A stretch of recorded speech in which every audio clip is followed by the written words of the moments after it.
نستغفره ونؤمن به ونتوكل عليه نعوذ بالله من شرور أنفسنا سيئات أعمالنا من يهده الله فلا مضل له ومن يضلله فلا هادي له ونشهد أن لا إله إلا الله وحده لا شريك له ونشهد أن سيدنا ومولانا محمدا عبده ورسوله أما بعد أعوذ بالله من الشيطان الرجيم بسم الله الرحمن الرحيم إن المنافقين يخادعون الله وهو خادعهم وإذا قاموا إلى الصلاة قاموا كسالى يراءون الناس ولا يذكرون الله إلا قليلا مذبذبين بين ذلك لا إله هؤلاء ولا إله هؤلاء ومن يضلل الله فلن تجد له سبيلا. درود شریف پڑھیے.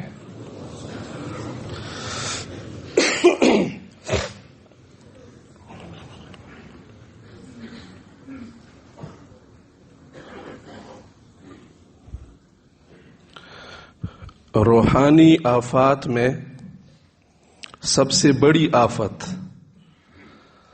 اور باطنی امراض میں سب سے بڑا مرض نفاق کی بیماری ہے. نفاق ایک مہلک مرض ہے. جس شخص میں نفاق ہو وہ اس کے لیے بھی ناسور ہے.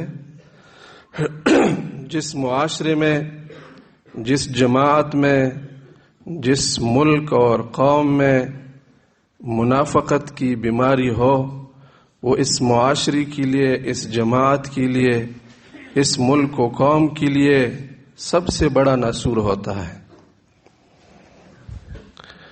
نفاق اس لیے مہلک ہے کہ یہ ضمیر فروشی کا دوسرا نام ہے. اللہ رب العالمین نے ہر انسان میں خیر و شر، اچائی اور برائی کا احساس پیدا فرمایا ہے. ہر کوئی اپنی درجہ میں اس احساس کا لحاظ بھی رکھتا ہے. کافر لوگ بھی ہوتے ہیں لیکن بعض باتوں میں ضمیر اس کو جھنجھوڑتا ہے کہ یہ بات نہیں کہنی چاہیے تو وہ نہیں کہتا، یہ کام نہیں کرنا چاہیے تو وہ نہیں کرتا.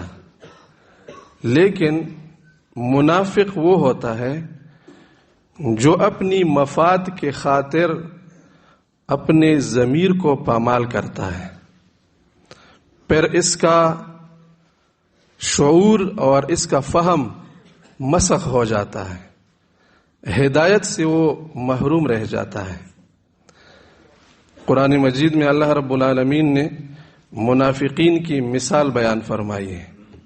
مثلہم کمثل الذی استوقد نارا. ان منافقین کی ایسی مثال ہے جس طرح ایک آدمی آگ جلائے، شمع روشن کرے. رات کی تاریکی ہے، لوگ سفر پہ جا رہے ہیں، مسلسل سفر ہے، سفر نہیں کریں گے تو منزل سے رہ جائیں گے. اب رات کی تاریکی میں چل نہیں سکتے، اگر سفر کرتے ہیں تو کسی جگہ گر جائے گا، سام بچھو ڈسے گا، خطرہ ہے. ایسے میں ایک آدمی چراغ جلاتا ہے تو پوری جگہ روشن ہو جاتی ہے. جو چلنا چاہتے ہیں تو وہ روانہ ہو جاتے ہیں، اپنا سفر طے کرتے ہیں. لیکن منافقین یہ ایسے لوگ ہوتے ہیں کہ تاریکی میں تو ویسی بھی سفر نہیں ہو سکتا، جب روشنی ہو جائے یہ اپنی خصلتوں کی وجہ سے اتنے اللہ رب العالمین کے نزدیک محروم لوگ ہوتے ہیں کہ جب روشنی پیدا ہو جائے اللہ ان کی بینائی کو سلب کر دیتا ہے. کمثل الذی استوقد نارا فلما اضاءت ما حوله ذهب اللہ بنورہم. راستہ بالکل واضح ہو جائے, کوئی شک و شبہ نہیں رہے. کبھی تو انسان راستے پر نہیں چلتا, شک و شبہ ہوتا ہے, راستے میں ڈاکو لوٹ نہ لے لے, کوئی اور خطرہ نہیں ہوتا, یہ ساری چیزیں ختم ہو جاتے ہیں. کوئی معنی نہیں ہوتا کہ وہ راستے پر چل پڑے. ایسے میں اللہ ان کی بینائی کو لے جاتا ہے. ذهب اللہ بنورہم صم بکم عمی فہم لا یرجعون. یہ لوگ بہرے ہوتے ہیں, اندھے ہوتے ہیں, گونگے ہوتے ہیں, پس ان کو واپسی کی توفیق نہیں ملتی, ہدایت سے محروم ہوتے ہیں. معاشرے کے لیے اور جماعت کے لیے نفاق اسی لیے ناسور ہے کہ نفاق کی مرض اور منافق لوگ یہ عام لوگوں پر مخفی ہوتے ہیں. یہ باطنی مرض ہے اور وہ بھی بڑا باریک قسم کا مرض ہے. بہت کم لوگ اس کا ادراک کر سکتے ہیں, بہت کم, نہ ہونے کے برابر. عام لوگوں میں ملے جلے رہتے ہیں, لوگ ان کے ساتھ دوستیاں کرتے ہیں, لوگ ان پر اعتماد کرتے ہیں, بلکہ بعض اوقات تو لوگ ان کو دینی سربراہ بناتے ہیں, کیونکہ منافقین ان کی بعض اوقات باتیں بڑی روغنی ہوتی ہیں, ان کے شکل و شباہت ظاہری حلیہ بڑا پرکشش ہوتا ہے, تو لوگ سمجھتے ہیں کہ یہ تو بڑا دیندار ہے, ان کو اپنا پیشوا بناتے ہیں. پھر یہ لوگ ایسے بن جاتے ہیں جیسے آستین کا سانپ. سانپ سے انسان ڈرتا ہے اور انسان حفاظت کرتا ہے, لیکن اگر سانپ انسان کی آستین میں ہو جائے تو وہ کیسے حفاظت کرے؟ جس طرح شربت میں زہر ملایا جائے, بازار میں اگر زہر کی پوڑیاں کوئی بیچتا ہے اور اس پر لیبل لگا ہوا ہے کہ زہر ہے, خطرناک زہر ہے, تو بازار میں پڑا رہتا ہے, کوئی کسی کو نقصان نہیں ہوتا. لوگ سمجھتے ہیں کہ زہر نہیں کھائیں گے. لیکن اگر ایک آدمی گرمی کے موسم میں ٹھنڈے پانی کی شربت میں سخت قسم کا زہر ملائے اور شیشے پر لیبل لگائے کہ یہ ٹھنڈا بہترین شربت ہے اور اس کے فضائل بھی لکھ دے, معدہ کے لیے بہترین ہے, جوڑوں کے درد میں کام آتا ہے, بہت بہترین چیز ہے, تو لوگ پیسے دے کر وہ خرید لیں گے. جس کسی کو جو ضرورت ہو وہ اس کو خریدے گا, پینے کے بعد سارے ہلاک ہو جائیں گے. تو منافق لوگ اور نفاق کی بیماری یہ معاشرے کے لیے اس لیے ناسور ہوتے ہیں کہ اس سے حفاظت مشکل ہوتی ہے, اس کا ادراک بڑا مشکل ہوتا ہے, لوگوں کے ساتھ خلط ملط ہوتے ہیں, اور اسی لیے بھی بڑی خطرناک ہوتی ہے کہ منافق آدمی کا کوئی دین نہیں ہوتا, منافق آدمی کا کوئی مذہب نہیں ہوتا. وہ اپنے مفاد کی وجہ سے مسلمانوں کا بہت بڑا نقصان کرنے پر بھی آمادہ ہوتا ہے. منافق آدمی کو اگر عہدہ نہیں ملتا تو وہ مسلمانوں کی جماعت کو توڑنے کا بھی کوشش کرتا ہے کہ مسلمانوں کا جماعت ٹوٹ جائے کہ مجھے عہدہ نہیں ملا ہے. حالانکہ مسلمانوں کی اجتماعیت یہ اللہ رب العالمین کی طرف سے ملتی ہے. اگر انسان یہ پوری دنیا خرچ کرے, اتفاق اور اتحاد, محبت اور الفت حاصل نہیں ہوتی. یہ مسلمانوں کو بہت بڑا قیمتی سرمایہ ہے. وَأَلَّفَ بَيْنَ قُلُوبِهِمْ لَوْ أَنفَقْتَ مَا فِي الْأَرْضِ جَمِيعًا مَا أَلَّفْتَ بَيْنَهُمْ. اللہ نے دشمنی کے بعد آپ آپس میں اوس و خزرج کی قبیلے عرب لوگ ایک دوسرے کے ساتھ لڑتے تھے, لیکن جب اسلام کی نعمت آئی اللہ رب العالمین نے ان کو آپس میں بائی بائی بنایا. اللہ رب العالمین فرماتے ہیں کہ یہ عام چیز نہیں ہے, یہ اجتماعیت اللہ نے آپ کو جو نصیب فرمایا, اگر تم ما فی الارض و ما بینہما, زمین و آسمان کے تمام ذخائر اور خزائن کو خرچ کرے, اتفاق کو حاصل نہیں کر سکو گے, لوگوں کے درمیان محبت کو پیدا نہیں کر سکو گے. تو یہ منافق لوگ مسلمانوں کی اتنی قیمتی سرمایہ کو اجتماعیت کو اس لیے تہ و بالا کر دیتے ہیں کہ ان کو عہدہ نہیں ملا. مجھے نہیں عہدہ ملا تو اب یہ جماعت نہیں چلے گی، جماعت ٹوٹے گا. میری مشورہ نہیں مانی گئی تو راستے سے واپس ہو جاتے ہیں. عبداللہ ابن ابی ابن سلول کا مشہور واقعہ ہے. غزوہ احد میں رسول اللہ صلی اللہ علیہ وسلم نے صحابہ اکرام رضوان اللہ علیہم اجمعین سے مشورہ کیا کہ ہم باہر جنگ لڑتے ہیں یا مدینہ کے اندر لڑتے ہیں. نوجوان صحابہ نے مشورہ دیا کہ ہم باہر لڑتے ہیں. ان پر شہادت کا شوق غالب تھا. وہ سمجھتے تھے مدینہ کے اندر لڑیں گے تو ہم محفوظ رہیں گے، باہر جائیں گے تو خوب لڑے اور شہید ہو جائے. جو بزرگ صحابہ تھے، بڑے عمر کے صحابہ تھے، ان کی رائے یہ تھی کہ ہم مدینہ منورہ کے اندر لڑیں تاکہ نقصان کم سے کم ہو جائے. رسول اللہ صلی اللہ علیہ وسلم نے فیصلہ نوجوان صحابہ کی رائے پر کر دیا. چل پڑے، جہاد کے لیے نکلے. عین جنگ کے موقع پر عبداللہ ابن ابی ابن سلول نے لوگوں کو کہا کہ یہ پیغمبر رائے نہیں مانتا، مشورہ نہیں لیتا، اپنی منمانی کرتا ہے. عنوان بڑا اچھا لگاتے ہیں منافق لوگ. تو واپس ہو گئے جہاد سے، مسلمانوں کو چھوڑ دیا.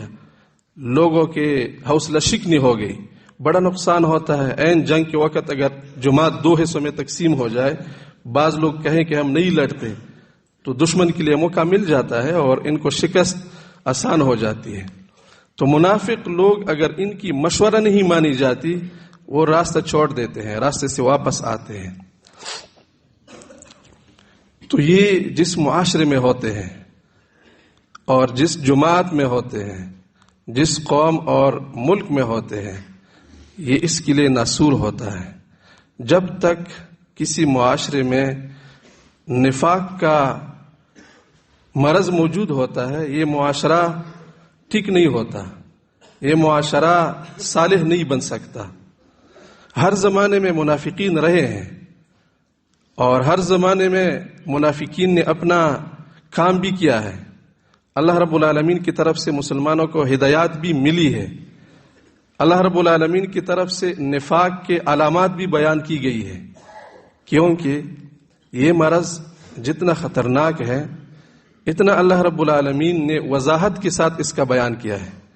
قرآن مجید میں بڑی تفصیل کے ساتھ نفاق کا ذکر موجود ہے. سورت منافقون پورا سورت اسی موضوع پر اللہ رب العالمین نے نازل فرمایا ہے کہ منافق کون لوگ ہوتے ہیں، منافقین کا طور طریقہ کیا ہوتا ہے، منافقین کیسے اپنے حربے استعمال کرتے ہیں تاکہ لوگ بیدار ہو جائے. سورہ بقرہ میں دوسری رکوع، پورا رکوع اللہ رب العالمین نے منافقین کے بیان میں نازل فرمایا ہے. اس کے علاوہ دوسری صورتوں میں جگہ جگہ اور اللہ رب العالمین نے نام لے کر بڑے وضاحت کے ساتھ نفاق کا ذکر کیا ہے. لیکن قرآن مجید اس طرح کے امراض کا جو علامات بیان فرماتے ہیں، اس کا مطلب یہ ہوتا ہے کہ قرآن ہمیں آئینہ دکھاتا ہے. باطنی امراض میں کسی پر ٹپا نہیں لگایا جاتا، وہ اس کا اور اس کے اللہ کا معاملہ ہوتا ہے. لیکن قرآن ہمیں جگاتا ہے کہ تم بیدار رہو، تم میں نفاق کی بیماری پیدا نہ ہو. یہ نہ کرے کہ اس آئینہ کو لے کر اپنے سے تو غافل ہو جائے، دوسری کو دکھائے کہ تم منافق ہو، تم میں یہ مرض ہے، تم میں یہ مرض ہے. نفاق دل کی بیماری ہے، یہ ہر کسی کو پتہ نہیں چلتا. اللہ رب العالمین خوب جانتے ہیں کون منافق ہے، کون مخلص ہے. یہ قرآن جو ہمیں بیان کرتا ہے وہ ہمارے لیے ہے. ہم اپنے اندر دیکھیں کہ ہمارے اندر یہ عادتیں ہیں کہ نہیں ہیں. ایسا نہیں ہے کہ انسان میں منافقت نہیں ہو سکتی. یہ نفاق پیدا ہوتا ہے، بہت جلدی پیدا ہوتا ہے، کیونکہ نفاق کا مرض یہ مفادات سے بندھا ہوا ہے. مفادات انسان کے ہر وقت ہوتے ہیں. انسان محتاج ہے، کمزور ہے، اس کو ہر چیز کی ضرورت ہوتی ہے. یہ پیدا ہی ضروریات سے ہوتا ہے منافقت. تو یہ ہر وقت انسان کے اندر پیدا ہونے کا خطرہ ہوتا ہے. تو اللہ رب العالمین ہمیں آئینہ دکھاتا ہے کہ یہ آئینہ اپنے سامنے رکھو، آپ میں یہ خصلتیں ہے تو اس کی کوشش کریں. نفاق ختم بھی ہوتا ہے، اس کا علاج بھی ہے، اس سے حفاظت کی طریقے بھی اللہ رب العالمین نے بتائے ہیں.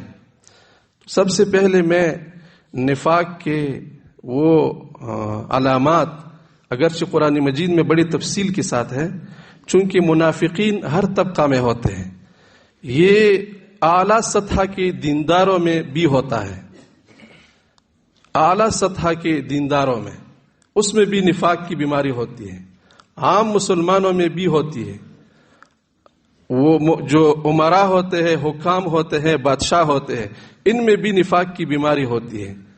تو 3 قسم کی علامات ہیں جو ان 3 طبقات کے ساتھ تعلق رکھتے ہیں۔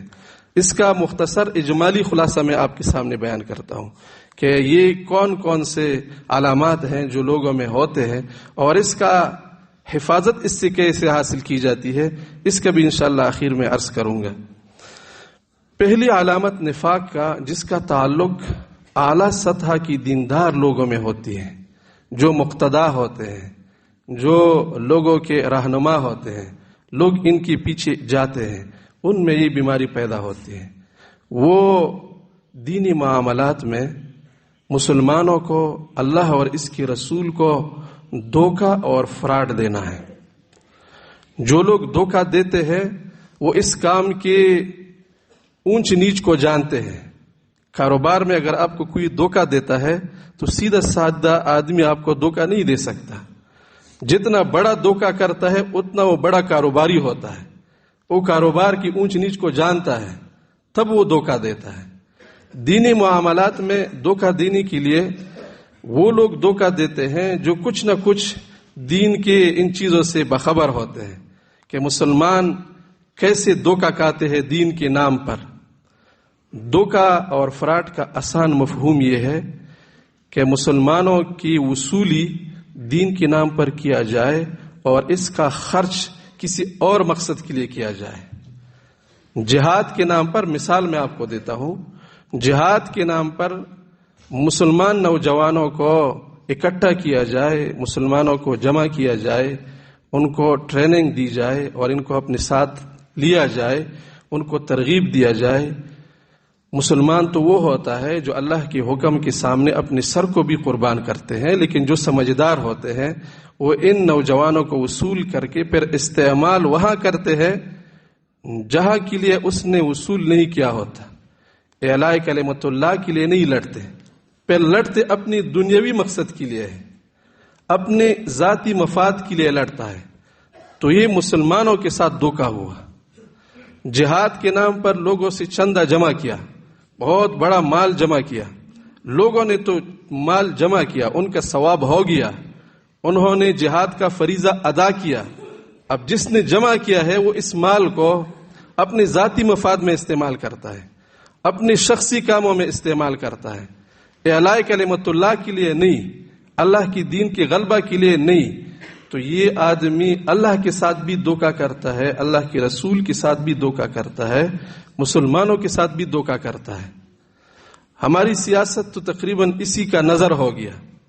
جب الیکشن کا زمانہ ہوتا ہے تو خوشنما ناموں کے ساتھ لوگوں سے ووٹ وصول کیا جاتا ہے، پھر جب بادشاہ بنتا ہے، وزیر بنتا ہے، کوئی ممبر بنتا ہے تو پھر وہ ساری چیزیں ختم ہو جاتی ہیں۔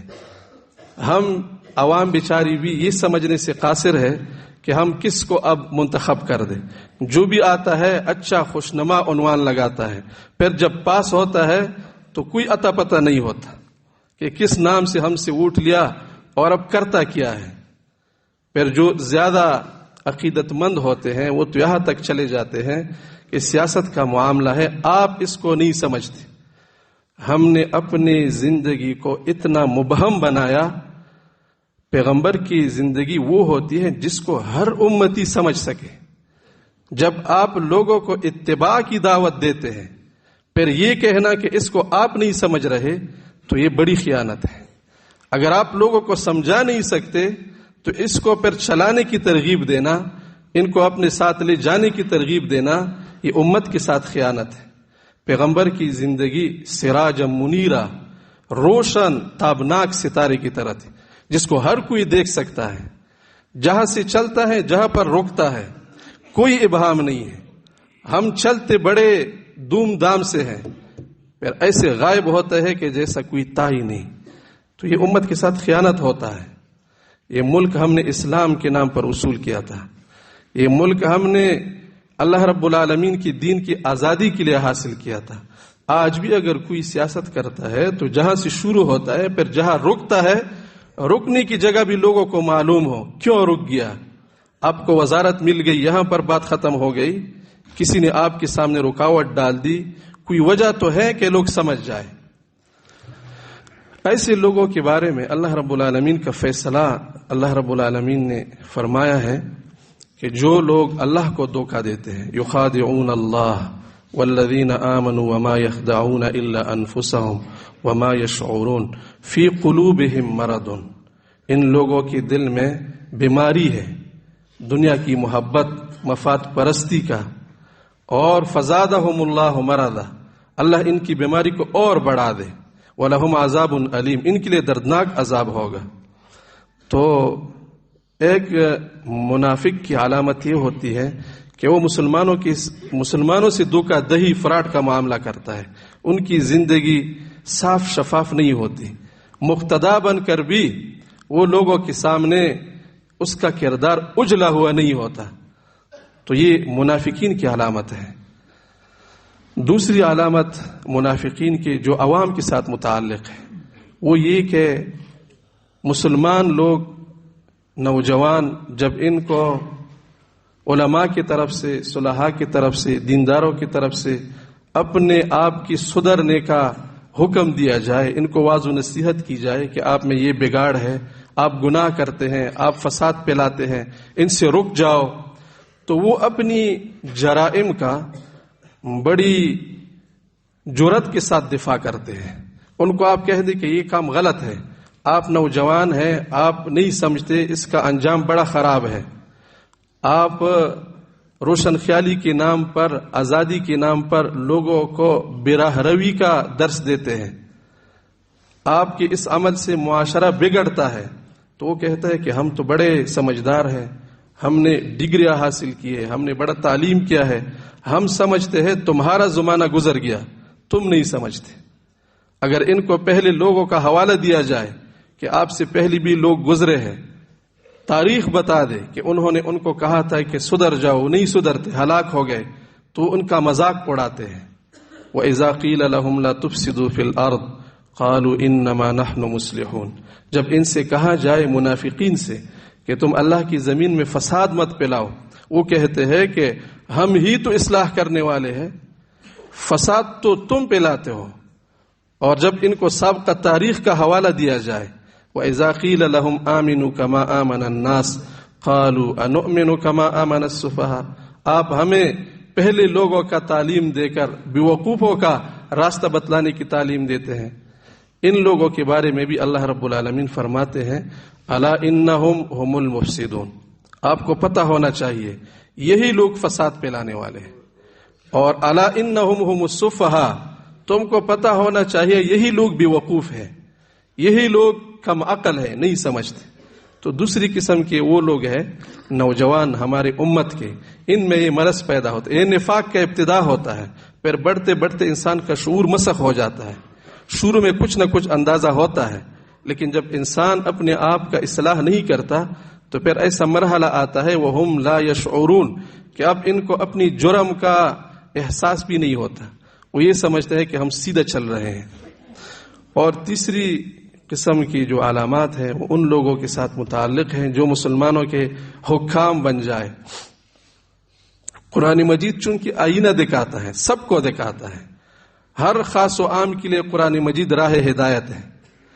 وہ لوگ جو مسلمانوں کے حاکم بنتے ہیں، امیر بنتے ہیں، وزیر بنتے ہیں، اقتدار ان کے ہاتھ میں ہوتا ہے، اللہ رب العالمین ان کے بارے میں فرماتے ہیں کہ ان میں جو منافقین ہوتے ہیں، مسلمانوں کا بادشاہ ہوگا لیکن منافق ہوگا، تو ان کی خصلت یہ ہوگی، ان کی علامت یہ ہوگی کہ وہ منکرات کے لیے راستہ ہموار کریں گے، معاشرے میں برائی کو پھیلائیں گے، برے کاموں کی پشت پناہی کریں گے، گناہوں کی حوصلہ افزائی کریں گے، امر بالمنکرات کریں گے.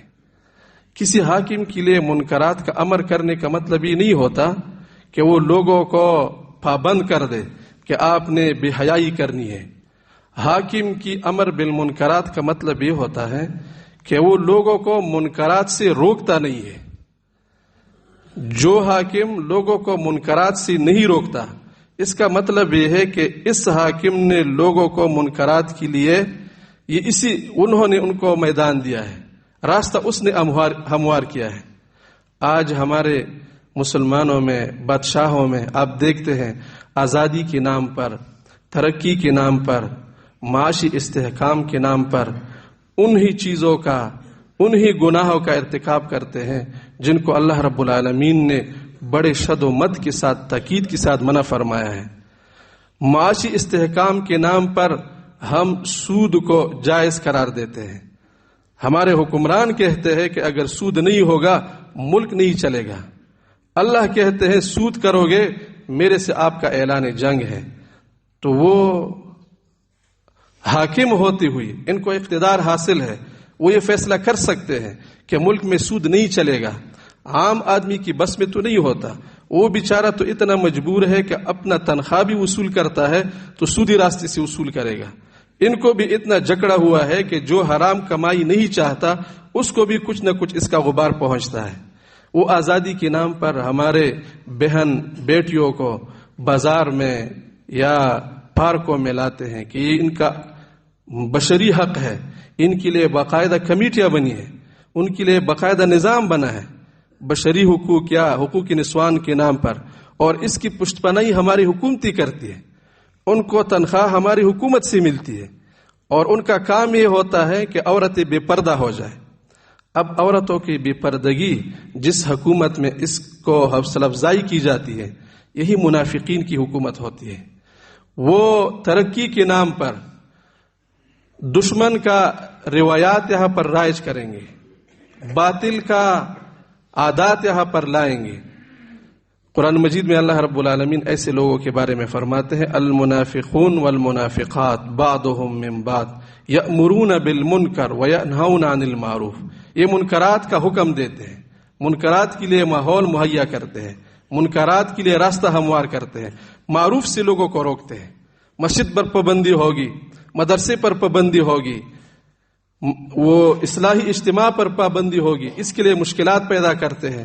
باقی چیزوں کے لیے کوئی پابندی نہیں ہے، لیکن دین کے نام پر اگر کوئی جمع ہوتا ہے تو اس کے لیے بڑے مشکلات ہوتے ہیں.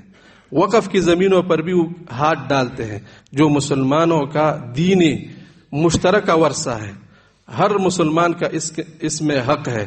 اوقاف ہمارے محفوظ نہیں رہے، ہمارے اجتماعات محفوظ نہیں رہے تو یہ ہوتا ہے منافقین کی بدشاہی. جو بھی ہوتا ہے اس کو اپنے اندر جھانکنا چاہیے. اگر یہ ہمارے اندر بیماری موجود ہے، اللہ رب العالمین ہم سب کو نفاق کی اس بیماری سے نجات عطا فرمائے. بڑا خطرناک مرض ہے، اس سے ہمارا دین ختم ہوتا ہے، اس سے ہمارا معاشرہ ختم ہوتا ہے، اس سے مسلمانوں کا نقصان ہوتا ہے. نفاق خواہ کسی میں ذاتی طور پر موجود ہو یا کسی معاشرے میں معاشرتی طور پر موجود ہو، اس کا علاج کیسے کیا جائے اور اس سے حفاظت کیسے حاصل ہو. تو نفاق سے حفاظت کا سب سے مجرب وظیفہ احتسابی عمل ہے. احتساب کا مطلب یہ ہوتا ہے کہ آدمی اپنی زندگی کا جائزہ لے، اس کے بعد جو کمی کوتاہی ہے اس کا تدارک کرے. جس طرح ایک زمیندار ہوتا ہے وہ اپنے زمین میں باغ لگاتا ہے، یا ایک مالی ہے وہ ایک باغیچہ اور گلشن لگاتا ہے، تو پھر اس کے لیے وہ ہل چلاتا ہے زمین میں.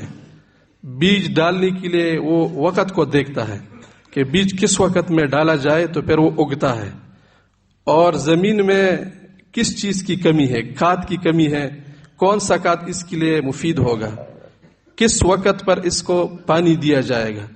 پھر جب پھول وہ کاشت کرے، فارمی پھول آپ نے ہمارے مدرسے کے نیچے چمن میں دیکھے ہیں، وہ بڑے اچھے اچھے پھول وہ دیتے ہیں، لیکن اگر آپ اس کی وہ نگرانی نہیں کرتے تو اس کے ساتھ نیچے ایک جنگلی شاخ پیدا ہوتا ہے. اس جنگلی شاخ کو اگر آپ نے نہیں کاٹا، وہ اتنا جلدی بڑھتا ہے کہ وہ جو فارمی پھول ہوتا ہے اس کو ختم کر دیتا ہے، بالکل وہ پیر بڑھتا نہیں ہے. تو جو مالی ہوتا ہے وہ روزانہ دیکھتا ہے کہ کس پھول میں کہاں پر وہ جنگلی شاخ پیدا ہوا ہے، اس کو نیچے سے کاٹ دیتا ہے، پھر وہ جو فارمی پھول ہوتا ہے وہ بہترین قسم کا یہاں پر بڑھ جاتا ہے۔ اسی طرح زمیندار باغ کا ہر وقت نگرانی کرتا ہے کہ میرے باغ کو کوئی بیماری تو نہیں لگی ہے، اس کے وہ باڑ لگاتا ہے، جانوروں سے اس کی حفاظت کرتا ہے، ہر وقت اس میں وہ دیکھتا ہے۔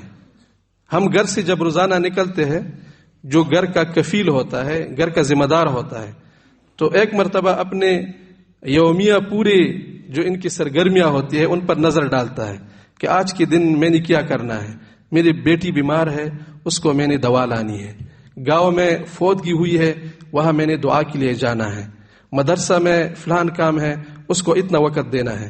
نظام الاوقات بھی ترتیب دیتا ہے، صبح سے لے کر شام تک وہ اپنا یہ نظام بناتا ہے۔ اسی طرح اگر ہم اپنی دین کی حفاظت چاہتے ہیں اور نفاق سے امن چاہتے ہیں تو ہم اپنی دینی معاملات میں احتساب کا عمل شروع کریں، روزانہ اپنا جائزہ لے لیں، میرے دل میں کیا ہوتا ہے، میرے عمل میں کیا ہوتا ہے، میرے انفرادی اور اجتماعی زندگی میں کہاں پر کمی ہے۔ جب آدمی ہمیشہ دینی کاموں میں سرگرم رہتا ہے اور اس کی دینی سرگرمیوں میں ہلچل رہتی ہے، پھر نفاق کو موقع نہیں ملتا۔ اگر ایک زمیندار اپنی باغ سے بے فکر ہو جائے، اس کو چھوڑ دے، 1 سال کے لیے چھوڑ دے، تو اس میں اتنا گندا بوٹیا پیدا ہو جائے گی کہ اگلے سال آئے گا تو اس میں فصل کا نام نہیں ہوگا۔ یہ بانگ کہتے ہیں، ہمارے جو علاقے میں بہت زیادہ پیدا ہوتا ہے۔ اگر زمیندار اس سے غافل ہو جائے اور اپنی زمین میں گندم بھی کاشت کرے، پھر 6 مہینے کے بعد آئے گا تو پورا کھیت وہ بنگ سے کیا ہوگا، پر ہوگا، گندم کا ایک بھی وہ نہیں ہوگا، پودا نہیں ہوگا۔ اسی طرح جب ہم اپنی دینی معاملات میں ہلچل نہیں مچاتے، سرگرم نہیں رہتے، اللہ رب العالمین نے منافقین کی ایک یہ بھی وہ بیان کی ہے کہ منافقین اس لیے ان میں نفاق پیدا ہوا، اذا قاموا الی الصلاۃ قاموا کسالى، جب نماز کو اٹھتے ہیں تو بڑے بوجھل قدموں سے اٹھتے ہیں، ہلچل ان کی زندگی میں نہیں ہوتی۔ اس لیے اٹھتا ہے کہ باقی لوگ اب حجرے سے چلے گئے، اگر آپ نہیں جاتے تو شرم کی بات ہے، بس بیچارہ بادل ناخواستہ مسجد میں جاتا ہے۔ حالانکہ سرگرمی یہ ہوتی ہے کہ جیسے اللہ اکبر آدمی سن لے تو انسان ایک دم سے جاگ جائے۔ اپنی دینی معاملات میں سرگرم رہے، نماز کے اوقات میں، زکوٰۃ کا مہینہ آ گیا، رمضان کا مہینہ ہے، جہاد کا عمل ہے، اللہ رب العالمین کی طرف سے قربانی کا موقع ہے، تو آپ خود سوچیں کہ میرے دین میں کس چیز کی ضرورت ہے، مجھے مسائل سیکھنے کی ضرورت ہے۔ آج میں مدرسہ دارالافتاء جاؤں گا، میں یہ مسئلہ پوچھوں گا کہ میری بیٹی کی شادی ہو رہی ہے، اسلام کے مطابق اپنی بیٹی کی شادی کیسے ہوتی ہے، اور کوئی مسئلہ آپ کو پیش آیا تو اس میں آپ سیکھنے کی کوشش کریں۔ مجھے نماز کی ضرورت ہے، میرے دل میں تکبر پیدا ہوا، میں خانقاہ جاؤں گا، وہاں پر خدمت کروں گا تاکہ میری تکبر ختم ہو جائے۔ بہت سارے معاملات ہیں انسان کے، انسان اگر صبح اٹھ جائے اور اپنے آپ پر ایک نظر دوڑائے تو اس کو اپنے دینی معاملات سے فرصت ہی نہیں ملے گا، وہ پورا دن اپنی دینی معاملات میں گزارے گا۔ اس کا فائدہ یہ ہوگا نفاق آپ میں پیدا نہیں ہوگا۔ نفاق ان لوگوں میں پیدا ہوتا ہے جو دینی معاملات میں غفلت کے شکار ہو جاتے ہیں، ان کی دینی معاملات میں سرگرمی نہیں ہوتی، باقی ہر کام میں سرگرم رہتے ہیں، دینی معاملات میں وہ سست پست ہوتا ہے، بس نماز بھی اگر ادا کیا، وہ دوسرا کام بھی کر دیا، لوگ کرتے ہیں۔ اس سے چونکہ انسان کے ساتھ مفادات ہے، پھر انسان کے مفادات غالب آ جاتے ہیں، انسان نفاق کا شکار ہوتا ہے۔ تو ذاتی زندگی میں دینی سرگرمی بڑھائے اور جماعتی اور معاشرتی کاموں میں بھی دینی ہلچل کو بڑھائے۔ جماعتی اور معاشرتی ہلچل اس کا ابتدا مشاورتی عمل سے ہوتا ہے۔ یہ آج کل ہمارے مسلمانوں کا ایک بہت بڑا المیہ ہے۔ جو لوگ خود ان کو دین کا فکر لاحق ہو جاتا ہے، زیادہ سے زیادہ وہ ذاتی اپنی کوشش کرتا ہے کہ میری اصلاح ہو جائے، لیکن ہمارا جو ایک بہت بڑا ضرورت ہے معاشرتی اصلاح، اور ہمارا معاشرہ ان چیزوں سے پاک ہو جائے، تو اس کے لیے یہ بات ضروری ہے کہ ہم معاشرتی طور پر، جماعتی طور پر شورا کا انعقاد کریں۔ شورا کی مثال ایسی ہے جس طرح چھلنی ہوتا ہے، چھلنی جس پر ہم گھروں میں وہ آٹا چھانتے ہیں یا اور چیز چھانتے ہیں. جب یہ چھلنی ہلتی ہے تو جو خراب مواد ہوتے ہیں وہ نیچے گرتے ہیں. جس جماعت میں، جس معاشرے میں، جس قوم میں شورا کا نظام ہوتا ہے اس میں منافقت خود بخود نیچے گر جاتا ہے. نفاق مشاورت کے ساتھ ہرگز نہیں چل سکتا، بشرطے کہ شورا مخلصین کا ہو، پورا شورا ہی منافقین کا ہو پھر تو چل جائے گا. لیکن مخلصین لوگوں کا شورا ہو، اس میں نفاق نہیں چل سکتا. یہ ایسا چین ہے کہ وہ درمیان میں خود بخود نیچے اترتا ہے. تو ہمارے معاشرے میں مسلمانوں کی اجتماعی بہت ساری ضروریات ہیں، دینی ضروریات بھی ہے، دنیاوی ضروریات بھی ہے. ہم اپنی دینی امور کو مشاورت کے ساتھ حل کریں. یہ مسجد ہم تمام مسلمانوں کی ضرورت ہے. مسجد کے بارے میں ہم بیٹھ جائیں، ہماری مسجد کا ممبر کیسا ہونا چاہیے، ہمارے مسجد کا محراب کیسا ہونا چاہیے، ہماری مسجد میں تعلیمات کا سلسلہ کیسے جاری ہو. یہ صرف علماء کا کام تو نہیں ہے، یہ صرف صوفیاء کا کام تو نہیں ہے، یہ تو تمام مسلمانوں کا کام ہے. ہر علاقے والے بیٹھ کر سر جوڑ کر اس پر مشورہ کریں کہ ہم اپنی مسجد کو کیسے آباد کریں. اسی طرح باقی دوسری کاموں کو ہم مشاورت سے چلائیں گے تو انشاءاللہ معاشرے میں نفاق کو جگہ نہیں ملے گا. جب جماعتی طور پر، معاشرتی طور پر دینی سرگرمیاں بڑھ جائے، نفاق خود بخود درمیان سے نکلتا ہے. تو نفاق سے حفاظت کے لیے بہت ہی مجرب وظیفہ احتسابی عمل ہے. یعنی اپنے آپ کا احتساب کرنا، اپنے آپ کا جائزہ لینا، اور جائزہ کے بعد کمی کوتاہی کا تدارک کرنا. اسی طرح جماعتی اور معاشرتی احتساب، یعنی جو شورا سے شروع ہو جائے، پھر اس کے بعد انتظامی کاموں میں ایک دوسرے کے ساتھ تعاون کرنا، ایک دوسرے کے ساتھ کام میں شریک ہو جانا. انشاءاللہ اگر ہم اس طرح چلیں گے تو ہمارا معاشرہ بھی نفاق سے پاک ہوگا، ہماری اپنی زندگی بھی نفاق سے پاک ہوگی. اللہ رب العالمین ہم کو منافقت کی اس مہلک بیماری سے حفاظت عطا فرمائے، اور اللہ رب العالمین ہم سب کے گناہوں کو معاف فرمائے. وآخر دعوانا ان الحمد للہ رب العالمین.